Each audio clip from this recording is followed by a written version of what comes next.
Ladies and gentlemen, this is the second edition of PWF Empire's SmackDown Live weekly review show with myself, as always, Lucas Rojas. And as always, I'm being joined by my good buddy, my good co-host, Evan Medina, who happens to be wearing blue, representing the blue team. He took one for us tonight. I guess I feel guilty, man. Like, he's really making me feel guilty tonight. Evan, how are you? I am doing pretty damn well. Yeah, I mean, I wasn't feeling blue in terms of sad.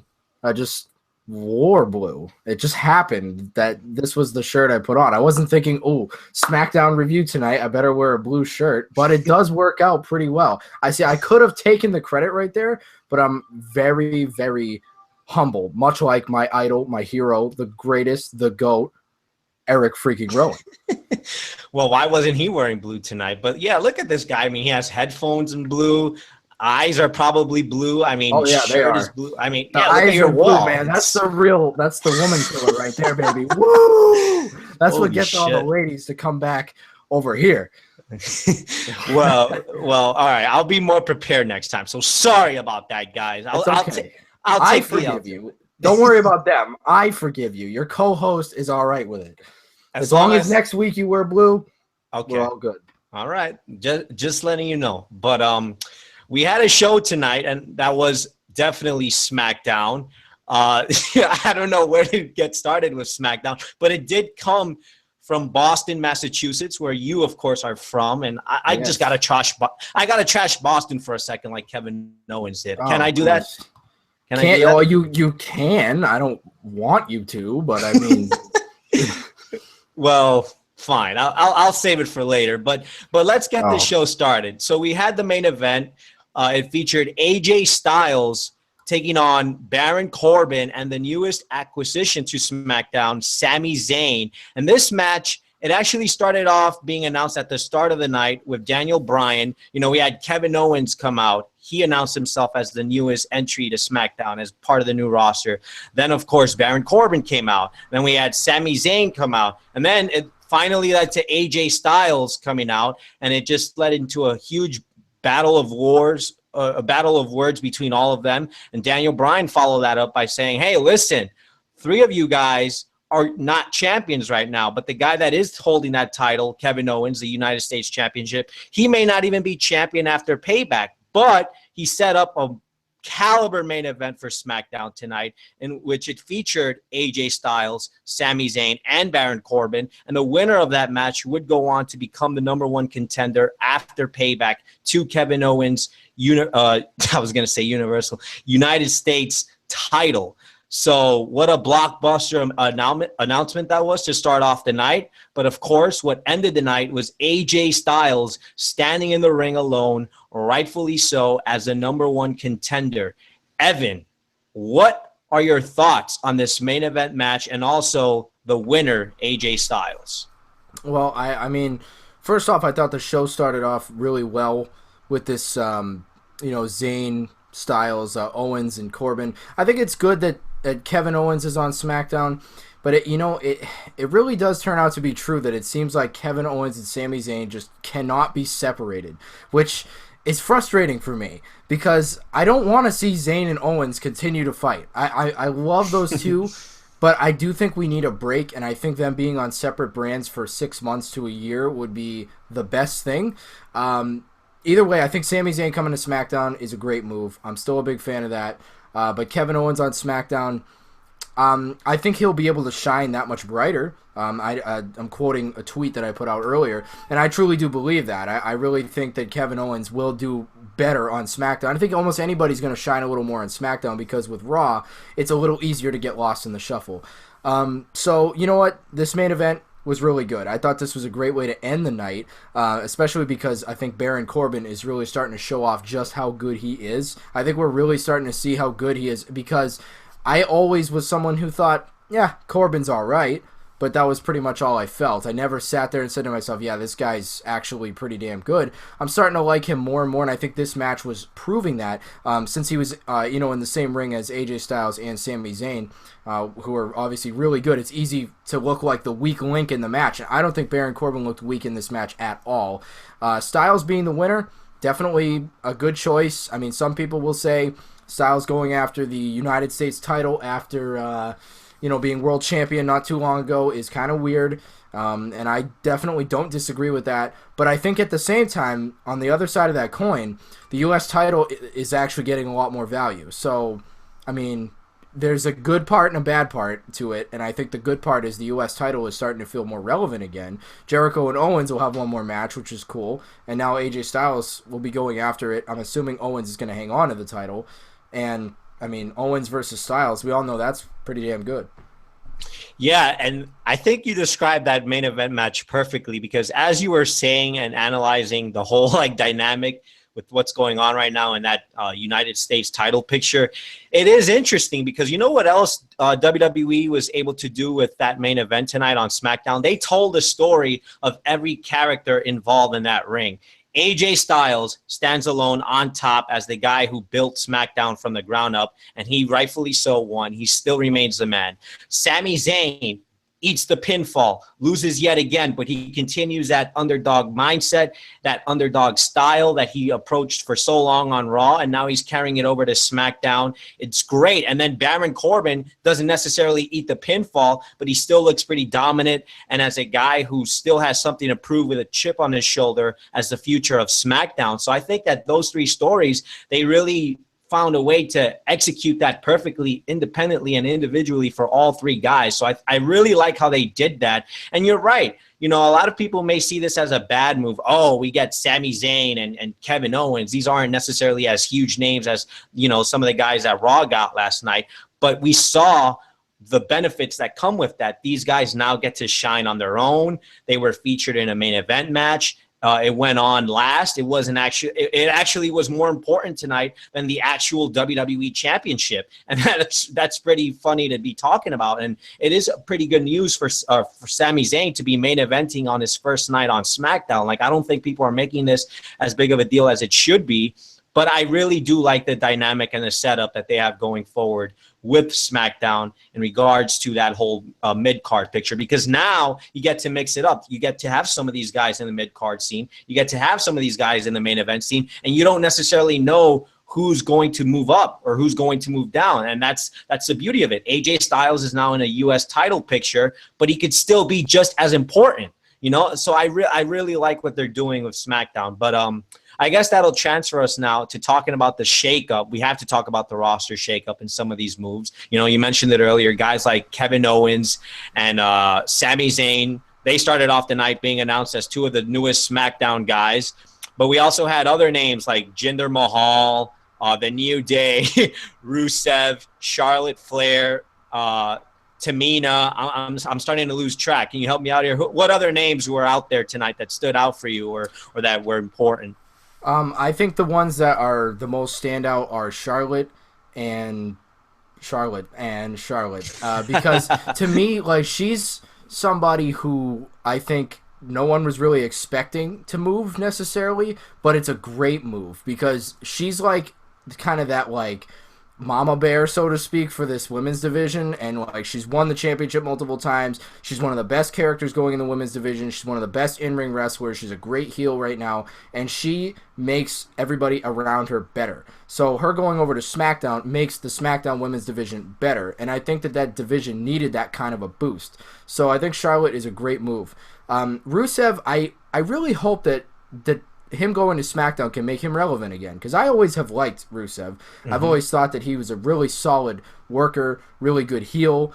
He's I know he's kind of cliche because he's the, that guy from a foreign land who's a heel. We've seen that, generations and generations back. Iron Sheik is obviously the top result when you think of that.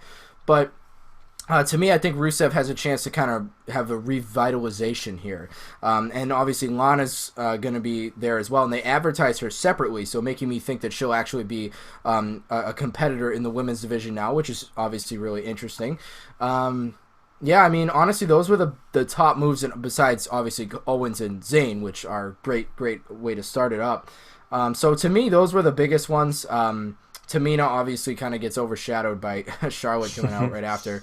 And I know Primo and Epico came out as well. Wishful thinking has me hoping that they could be the Primo and Epico of years ago, who I liked a lot, not the Shining Stars, which is absolute trash. So, I mean, you can kind of hope that maybe this could be a time for them to get revitalized, but I really think Rusev has a chance to kind of have a second wind here on SmackDown. So I definitely think him moving over there is actually a great move. I almost kind of forgot about him. I'm not going to lie to you. I really did. Yeah, I had the same reaction as you did in regards to Rusev. I totally forgot the guy was even in WWE until they put his name on the board tonight, and the fact that we're getting Lana along with that's the total package. That's good for SmackDown. It benefits the mid-card picture, and it benefits the women's division because we have seen Lana practicing and training in the ring to get better. So who knows, maybe she'll be a featured addition to the women's division as well, not just be accompanied with Rusev. But I think there's a lot of pros with some of these names that have been brought up to SmackDown tonight, because I know a lot of these names may not be popular choices coming to SmackDown, such as the Shining Stars and Sin Cara and, some of these other names that people are probably just like, who the hell cares? But there's a lot of pros that come with this too, because as we saw with the earlier scene that was SmackDown, the first chapter of SmackDown, back when it started last year in its first installment, a lot of these names, people thought they weren't going to do anything either, or that they weren't going to amount to much. Guys like The Miz, guys like the Usos and Baron Corbin, but then they turn out to be huge deals and huge success stories on SmackDown. So I'm just saying, be careful who you judge, because you never know if that guy or that gal who just got drafted to SmackDown can do big things in the future. And that's why I love SmackDown, because it's so unpredictable in the sense that any superstar who's given that platform has the ability to stand out and shine on their own. Even the Shining Stars, I mean, they look pretty serious tonight. They look like pretty badasses, So you just never know with SmackDown who's going to stand out and who's going to benefit. And that's why I like some of these moves, because it may not be popular, but SmackDown doesn't have to be popular. I said it last week. It could be the underdog show, and it could still drive off of that momentum and motivation to be the success show. So what would you have to say in regards to that? Like, do you think people are jumping the gun too early here and judging some of these picks? Well, yeah, but it's a natural reaction. So I'll give the people the benefit of the doubt. I mean, it's pretty easy to say like, oh, Primo and Epico, who gives a crap? It's pretty easy to say something like that because they haven't been relevant for a long time. So right. I can understand why anyone would have that kind of perception, and maybe even the same about Rusev or Jinder Mahal or some of these different guys, because they haven't been shit. So why would they suddenly now be something that we would care about? I do think it's good to give everything a chance, but we've seen things like this in the past. Anybody who's been watching WWE for a long time would know that in the old days, whenever the draft would happen, guys would go from Raw to SmackDown or even ECW or whatever, and you would think, oh, maybe it's a chance for so-and-so to revitalize their career, and a lot of the time, that wasn't even the case. They would just go from one brand to the other, and they would still be in the same exact position on the card that they were on the opposite brand. I'm hoping that this will be a different day and age where that kind of stuff will actually matter a little bit more. So I'm definitely keeping the faith here, but I can understand why people are saying, eh. But you know what? I mean, Primo and Epico did attack, American Alpha, so it was a bigger move for them. Right. So, and they seem more serious, like you said. They didn't seem like they were like, visit Puerto Rico or whatever the hell they used to say. Like they had their shirts off and they were like, we're mad. We're trying to make a statement here, which is good. That's a good sign. I don't want to jump the gun the opposite way and start acting like, oh yay, they're fixed again. But at the same time, I don't want to sit there and belittle everything that could be. Again, like Rusev is that great example of a guy who is kind of in that no man's land scenario, but he very well could have a revitalization of his career here if the right things are done. If we make him serious, if we don't, sit there and kind of make a mockery of what he used to be, because he was a monster heel for a while. And then, the Cena thing happened, I understand. But then he had another decent run with the U.S. title before kind of falling off the edge again. So obviously they have a pretty decent plan with this guy. I hope they go back to that. I hope they really kind of go back to the well and make him the dominant type of heel that he is more than capable of being, because he has the look, he has the feel, and he has a great heel persona that, yes, it may be used a lot, but it still works. Yeah, Rusev is definitely a guy who could have the potential on SmackDown to be the biggest heel, or if not the top heel on SmackDown. I mean, that's how big of a future I see for this guy on SmackDown. That's why I'm just saying, like, people need to chillax, because it's not always about the popular names. Because for all we know, those popular names that went to Raw can turn out to be booked like absolute crap, Dean Ambrose. But guys that are coming to SmackDown now can be taken more seriously in the sense that we've seen the strong booking come out of Team SmackDown. So that's why I'm more positive and more optimistic in regards to what's going on with SmackDown as opposed to Raw. I just don't have faith in that show. Whereas with SmackDown, I see the faith. I have the faith and I have the knowledge to be able to judge based off what we've seen in the past, that I think going forward we'll continue to see that with these new choices here. So I like the fact that they're consistent.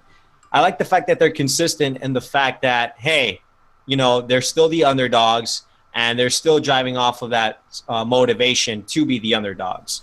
But another name that stood out to me specifically, the New Day, of course, because we don't know what the hell is going to happen with the New Day. I saw a tweet, shout out to Micah, suggesting that they might break up and possibly, you know, be success stories on their own. I would love to see that, but I also see there's a lot of benefits with them joining the tag team division. What would you say in regards to that, like as far as the New Day going forward and being on SmackDown? How does that benefit them? Well, I think that for them, they're a high-energy team, that goes without saying. And when I look at them, I think, okay, where are these guys best fitting to continue to entertain? Because these are the kind of guys who come out there and they can warm up an audience. They can get a crowd that's kind of on the dead side back alive. They're relatable. They're fun. They have high energy. That's something that a lot of teams and individuals don't really have. And that's okay, because that's what makes the New Day stand out. So I actually think them being on SmackDown will, again, allow them to shine that much brighter. They were fine on Raw. It's not like it was a problem. I don't think they needed to move, per se. But I just saw Big E's tweet a little while ago saying that he can't wait to be on Talking Smack so he could just drop some F-bombs and some expletives. Whoa. So I think them being on Talking Smack would be really damn cool, because they already kind of blur the lines of like what's PG and what's not on, you know, just on the regular programming as it is. So New Day are going to have some fun on SmackDown, and it certainly gives me more reason to tune into it. I know a lot of people have grown tired of New Day, but I still haven't. I still think they're fun, and I still have a good time with those guys. They come out there, they cut promos, they did the hosting duties at WrestleMania, and they still make you laugh. They still find a way to entertain you in some way, shape, or form.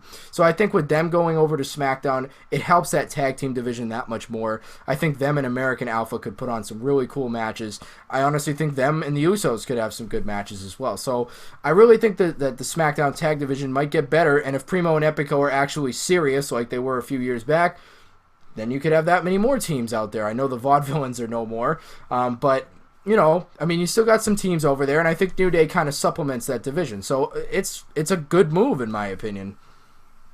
Yeah, and I guess we could talk about some of these divisions now, too, and what they're going to get. So let's start off with the tag team division. You know, after tonight, it looks like it's going to be the Shining Stars, the Usos, American Alpha, and the New Day.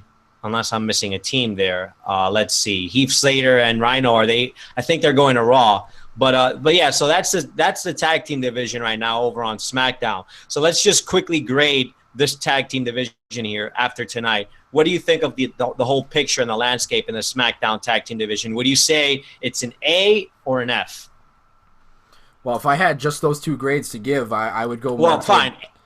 A through F. A through F? Okay. Yeah. Then I would probably go more toward the side of like a B or a B+. Like, I think this is a good tag division, but it still can improve a little bit. It's definitely not bad at all, so I think it's on the right track. Again, it can get better, but I'm liking what I'm seeing so far. So I don't have too many complaints. All right, fair enough. I would have to lean towards more of the C range because I do still think it's a little bit dry. But again, going forward, that can change. I want to be more optimistic, and I will be. But just judging from what I'm seeing right now, I think the Raw division is still clearly stronger and more exciting. They just don't have that star power that Raw has. But like I said earlier, popular doesn't necessarily mean better, so that can change. But right now, I give it a C based off the fact that there is no star power. Moving over now to the women's division. After tonight, it looks like there's Naomi, Carmella, Tamina, Charlotte Flair, Natalya, Becky Lynch, and I think that's about it. So A through F. Um, A minus on this because to me Charlotte moves that needle. I would have given the women's division without Charlotte probably a C or a C plus, but Charlotte moves it up to an A minus for me because if you use her and Becky Lynch is a feud that is like needed yesterday. Like that feud one-on-one is fantastic. You know what? I can't skip over my girl Naomi though because she has been performing at a really high level. Naomi and Charlotte would be a really good feud because Charlotte brings that heel heat. Naomi's an over babyface with the fun entrance and a fun-loving personality type. I think that is a title feud that like almost has to happen. And on top of that, I really think Carmella is starting to do some good work. Natalya is that veteran, and I think that I want to see more out of Natalya. I really think she's still good. She doesn't get used enough, in my opinion, so I hope that they use her more. Again, if used right, I think this division could be really, really strong, especially since now Raw has like Mickie James over there, Sasha Banks is still over there, Bayley's still over there, etc. So you would now have a really well-balanced women's division, in my opinion. Yeah, I think it still remains equally as strong as it was before tonight, to be honest with you. I mean, they really just lost Alexa Bliss and Mickie James, but adding Charlotte replaces Alexa Bliss easily. And then Tamina, that's the one that's a little bit questionable, but I guess they could utilize her to be the Nia Jax of SmackDown. So. Well, she's certainly capable of that. I actually think Tamina's not bad at all. Everyone trashes her a lot, and I kind of still don't understand why. I think Tamina could definitely be a solid addition to the division. It's not necessarily to say she has to win the championship or anything like that, but she could still be like a strong body for somebody. She could be a bodyguard for another. She could be like Carmella's bodyguard or something like that. It could be a good role for her. She's obviously done that role in the past, but that's before the women's revolution. That's before the women's division had a really solid foundation. So now if you actually made her character out to be something, why not? I mean, I give anybody a chance at this point. So I think I think she might seem irrelevant to the roster right now, but I think if you give her the right type of time, she could be good because I'm a big fan of Nia Jax. A big fan. I think she's excellent, especially considering the fact that, she could just be considered what Tamina's been in the past, which is just like a larger female athlete who just goes out there and just beats people up, and that's all she is. Whereas Nia Jax is actually getting wrestling time, and we're seeing a moveset out of her and a character. And when she first was brought up, they were having her squash people. Like that was a really big deal. So I hope they could maybe do something like that with Tamina. Yeah, I could definitely see that being her role going forward. I would certainly like if that's her role going forward. So let's go ahead and grade the final division, which I guess would be the World Heavyweight or Main Event division, we should call it. Right now, it looks like those names would be AJ Styles on top, Randy Orton, Sami Zayn, Kevin Owens, and Baron Corbin. It looks like those are the top guys right now on SmackDown. Would you say this is A, B range, or do you think it's a little bit lower? It's hard to judge right now. I mean, I'll be honest with you. I think the loss of The Miz on SmackDown is a loss. That's a big loss for SmackDown, no question about it. Kevin Owens can definitely be like that guy that like supplements where Miz is lost to me. But I still think losing Miz hurts the SmackDown brand for sure. This main event scene, though, what they do have and what they can work with, it's still good. There's still plenty of talent there. I think AJ Styles, Kevin Owens in particular are like the two guys you really think of the most. Sami Zayn being the guy to climb the ladder and get to that spot for sure. And you supplement it with a veteran like Randy Orton, and whenever John Cena, decides to come back and be around, obviously he'll be there as well. We assume. I think it's decent, but I would probably just give it like a straight B for right now. It's kind of hard to judge. I guess we'll see what they do with a guy like, say, Baron Corbin. Like, are they going to put just like a U.S. title on him, or is he someone who's actually going to go toward that world championship picture? I mean, to me, that's kind of hard to say right now. So I would give it like a B at the moment, just looking at the talent. But I think it's something that has potential to go further. Yeah, I would have to give it a B minus because I do think they've lost a bit of star power. but in terms of investment into new stars, I definitely like where they're going with that. So the minus more so comes from the fact that they've lost a bit of star power, but the B still remains because of the fact that we have these new, interesting, dynamic characters that are on the uprise for SmackDown. All right. Let's get to our spotlight and booty segments of the night. Before we start booty, we have to start spotlight. So, Evan, give us your SmackDown moment of the night that stood out to you that you would have to give it a shine. I would probably say this might seem like a random moment, but it's not. It's Shinsuke Nakamura coming out when Dolph Ziggler was out there. And to me, this was great because Dolph Ziggler was rambling on, and I was just sitting there saying to myself, man, why is this guy even here?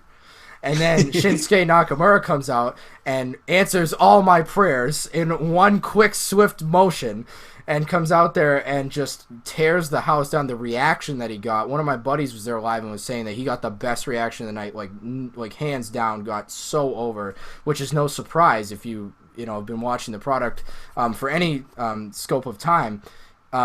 Him introducing himself to Dolph Ziggler like that was really cool. He stopped the super kick. It was just awesome. I think this could be a cool introductory feud, although it did look like his introductory feud was going to be against The Miz, and I'm not going to lie, I was kind of spoiled by that idea. But Nakamura versus Ziggler would actually be some good wrestling. I just hope Nakamura absolutely dismantles that man. Dismantle him, Shinsuke, please. You actually stole my thunder, man. That was my spotlight as well. Shinsuke Nakamura interrupting Dolph Ziggler in the middle of the ring and just making it be all about him, stealing the show. And it's funny because that's supposed to be Ziggler's line, steal the show or put on a show, whatever he goes by. But actually, the guy that stole the show tonight was Nakamura, because you're right, your buddy, and you were right. He was the guy that got the biggest pop of the night. You could just hear it on TV, the fans going crazy for him and chanting Nakamura. It's amazing how this guy can just demand your attention, and he didn't even say a word. I thought what was so unique about that segment was Ziggler asks him, who the hell are you? And the fans are the ones that respond for him and say Nakamura, and they start chanting his name. So clearly this guy is over, and a lot of people recognize him, and that's good for him. So, yeah, I think we both have to definitely make that be the shine as far as the spotlight is concerned. All right, give us your booty, the one that we absolutely have to trash, the moment of the night that was just hot garbage. Hot garbage, man. Honestly, this was a good show, so there wasn't a whole lot of hot garbage. I would probably say Mojo Rawley. I feel like Mojo Rawley is going to be my garbage moment every week. Okay, my boy Gronk was in the crowd. Rob Gronkowski, arguably already the best tight end in football history. I love that. My Patriots being represented in Beantown. It's fantastic. Super Bowl champions. Thank heavens for the fifth time. He should get in the ring. He should get in the ring and lace it up, man. Yeah, but he should kick Mojo Rawley's ass, not be his friend. No one should be Mojo Rawley's friend. And the fact that it was against Jinder Mahal, I'm sorry, but Jinder Mahal, he's the kind of guy, he's so beefed up right now. I mean, you can tell this guy's on the gas. I'm sorry, but he is. There's no way he's not. The guy was always good size, but he's got muscles on muscles on muscles, as the king would say. He's got muscles in places that the rest of us don't even have places. So I just... Jinder Mahal, not a big fan. Mojo Rawley, not a big fan. The fact that this guy's getting so much TV time right now is not exciting at all. In fact, it's kind of horrifying, so that's my low light. Well, I'm going to go a different direction here because I genuinely feel that this moment has to be trashed. Of course, it involves the MVP, though, the GOAT, the best in the world, Erick Rowan. So I hate the fact that I have to trash Erick Rowan here. Actually, I'm not. I'm going to be nice because for the sake of Evan, for the sake of Jay, who absolutely wants to mark out and put his hands together and clap for Erick Rowan. He loves it. I love Erick Rowan. And we know he's back there whispering to us. I could hear him through the headsets right now, just absolutely going crazy for the guy. But yeah, I absolutely have to trash and call this moment booty between Randy Orton and Erick Rowan facing each other, because what the hell was that? Bray Wyatt on the Titantron just threatening and sending a message to Randy Orton. And not to mention the fact that this wasn't even a main event. The championship wasn't even showcased the way it should be on TV. Like, really? It was used as filler time? I feel like it's awkward now, too, because Bray Wyatt's on Raw. So, like, I'm so confused. Like, he's up on the Tron on SmackDown. And this is some of the stuff that we were talking about last summer when this whole brand split started. And we were talking about how we didn't want to see the lines be too blurred between the brands. And we were worried about some of that stuff happening. And now we're getting that. Right, and I'm not going to let WWE get away with this. That's not good. I don't like seeing Bray Wyatt be featured on SmackDown, even though he was just drafted the night before. And I also, like, the U.S. title thing didn't bother me because, like, okay, the winner of the U.S. title matches, the U.S. title's on SmackDown was basically what Daniel Bryan said. So whoever wins the match is on SmackDown. Whoever doesn't is on Raw. All right, that's fine with me because at least you're giving me an end to this, whereas this is the WWE Championship. You actually had Bray Wyatt physically, like, even if he wasn't physically there, he was up on the Tron, so it almost felt like he was still part of SmackDown, but then you had to remind yourself that he's not. So I felt like that was definitely a low moment of the night, too. And it kind of devalues it, too, because seeing Bray Wyatt on Raw and then it's like he's on SmackDown, it kind of defeats the purpose of this storyline because we all know he's going to Raw. He's moving on to bigger and perhaps better things over on Monday Night Raw. So it's like this title picture for him, this title and him going up against Randy Orton, it kind of seems secondary now. And I just don't like that because it's providing distraction basically, and it's basically room for filler for him to do something from now until Payback until he's featured on Raw. And I just don't like that for the reasons that you just said. It just feels like they're wasting time and it's making SmackDown seem less important. So I just have to trash that because, first of all, it's predictable. Second of all, it's boring. We're talking about Randy Orton here. And third of all, Erick Rowan, I mean, he did his best to carry Randy Orton in the ring tonight. Yes. He didn't do quite a phenomenal job, but we got to give him a shout out for trying. You know, at least he hit him with the steel steps. I wish he hit him twice, 3 times, 4 times, and 5. He didn't do enough damage. I mean, he looked like he was gonna put that man through the announce table, but instead he had to settle for that slam in the middle of the ring. It was great though. He just absolutely pummeled the Viper. The Legend Killer has been killed by the Legend. The legend, the only legend that remains in wrestling today, Erick freaking Rowan. Unbelievable. Yeah, he deserves a huge paycheck after tonight. He does. $10 million at least. A max contract, I must say. I could just see Vince McMahon. Book it, yeah, damn it. Book it now. He's just writing it as we speak. All right. As far as an overall grade for tonight's SmackDown is concerned, let's go ahead and, you know, be a little bit honest here. What would you grade this edition of SmackDown tonight? Well, I think that tonight you had a couple moments that were not so awesome, like that Orton, Erick Rowan thing, and then obviously Mojo Rawley and Jinder Mahal. And Ty Dillinger and Aiden English, it wasn't too bad, but it was kind of just there. Everything else, though, I thought was actually very, very good tonight. So I would say more often than not, I was enjoying this show. I know we didn't talk too greatly about the Tag Team Championship match, but that match between the Usos and American Alpha was really good. The Usos retaining their titles here. And then not only that, but the Shinsuke moment, the 3-way main event, the opening segment with Daniel Bryan, Owens, Styles, Zayn, Corbin. I think all of that stuff was actually really good. And not only that, but the flow of SmackDown is really like on point. The way that SmackDown flows since the brand split has just been so nice. I just think it goes by so quickly. It's like, oh my god, it's already 9:30. You know, like you're sitting there, it's an hour and a half into the show, and you're just like, wow, it's already almost over. That feeling is not something that you get on Raw, and it's not something that I had been getting before the brand split. Whereas now, since then, SmackDown has just flowed that well. So they devote the right amount of time to different types of segments, and that's really good to me. They have enough matches, they have enough promo time, and there's a good balance there. And so that's what makes SmackDown so enjoyable to me. I would give tonight's episode a solid B, because I thought this was a good show with some nice moments, a couple of good things for the shakeups. Nothing was over the top amazing, but that's all right. It doesn't need to be like over the top. It was just good, solid wrestling tonight. Again, that main event stood out. The tag title stood out. In the women's segment, actually, with Shane, was pretty well executed as well. So I think more often than not, I was enjoying myself. This is a good solid B show.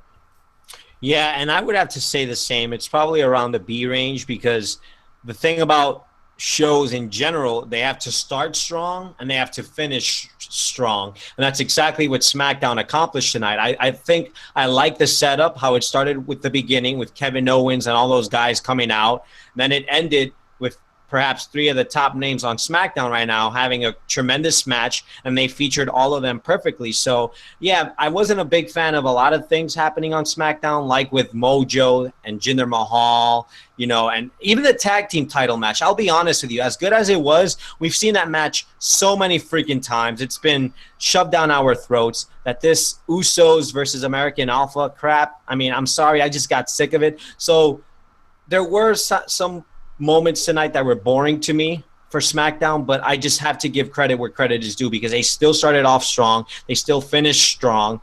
And to be honest, if we're comparing it to Raw wasn't that great either. But, at least SmackDown, we have that benefit of saying what you said earlier. It's 2 hours long, so it flows quicker and it doesn't exhaust us. By the time it's just getting good, it'll keep that balance where it's good or bad, and then it'll just end. But Raw, once it starts bad, it just keeps going bad and bad and bad. Whereas with SmackDown, at least, they know how to keep that balance. So that's why I'll give it a B as well.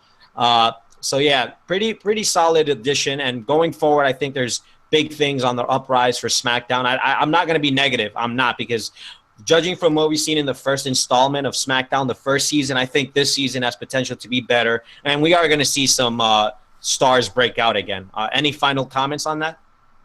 Yeah, man, I think SmackDown has a chance here to revitalize a couple of names like we talked about earlier on. Rusev in particular is a guy that stands out. But, maybe a team like Primo and Epico has a chance. Again, I'm not trying to sound ridiculous and make some statement that makes absolutely no sense, because I know that Primo and Epico haven't been really legit in a long time. But hey, who knows? Maybe this is that time. So I hope that a couple guys get revitalized. I'm interested to see what happens with Sami Zayn over on SmackDown, because so many of us have wanted to see it, and he even said it in the beginning of the show. I'm finally on SmackDown Live. So it seems like something that's a long time coming. I really hope that the overall goal for Sami Zayn long term over these next few months is to get him that WWE Championship sooner rather than later.